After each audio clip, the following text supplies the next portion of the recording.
শেখ হাসিনার নাগরিকত্ব দেন, অসুবিধা নাই, কিন্তু যাই করেন বউয়ের মতো খাতির করেন। তাহলে ওবায়দুল কাদের অন্য মন্ত্রী এমপিরা এই চোরাই পথে ভারত গেল কিভাবে? বাংলাদেশকে ভারত একটা বাজারে রূপান্তরিত করছিল। যে আজকে আধিপত্যবাদী শক্তির বিরুদ্ধে লড়াই করতে হলে জাতি যে ঐক্যবদ্ধ হয়েছে, এই ঐক্যবদ্ধ শক্তিটা দরকার। এখনো বিভিন্নভাবে চেষ্টা করা হচ্ছে দেশকে ক্ষতিগ্রস্ত করার, কারণ বাংলাদেশকে ভারত একটা বাজারে রূপান্তরিত করছিল। আমার ছেলেমেয়েরা চাকরি পায় না, তারা এখানে এসে চাকরি করে টাকা নিয়ে যায়।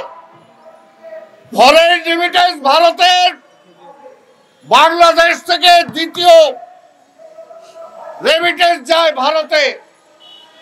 তা আমরা কয় পয়সা পাই ভারত থেকে? এগুলো বলছি বলেই আমরা ভারত বিরোধী।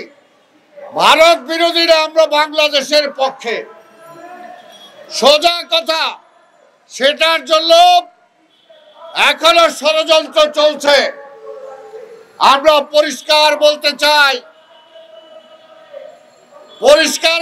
চাই, এখনো সীমান্তে হত্যা হয়। যদি সীমান্তে হত্যা হয় তাহলে ওবায়দুল কাদের অন্য মন্ত্রী এমপিরা এই চোরাই পথে ভারত গেল কিভাবে? তাদেরকে কেন গুলি করে নাই? একটা কৃষককে গুলি করেন, আর আওয়ামী লীগের মুজিব কোট করা পড়া যখন সীমান্ত অতিক্রম করে তারে করেন না, তাহলে ওরা কি আপনার দেশের নাগরিক? শেখ হাসিনার নাগরিকত্ব দেন, অসুবিধা নাই, কিন্তু যাই করেন বউয়ের মতো খাতির করেন। কিন্তু তারপরও পরিষ্কার কথা, শেখ হাসিনা এই দেশে গণহত্যা চালিয়েছে, আমার মায়ের বুক খালি করেছে।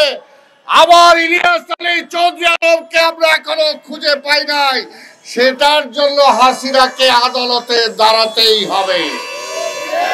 পরিষ্কার কথা, আন্তর্জাতিক আইন ভারতকে মানতে হবে। যদি ভারতের কোন অপরাধী বাংলাদেশে স্থান নেয়, তার বিরুদ্ধে যদি আপনারা সোচ্চার হন, আমরাও বলবো বাংলাদেশ বিরোধী যদি কোন শক্তিকে আপনি জায়গা দেন, তাহলে বাংলাদেশও সোচ্চার হবে তাকে ফেরত দেওয়ার জন্য।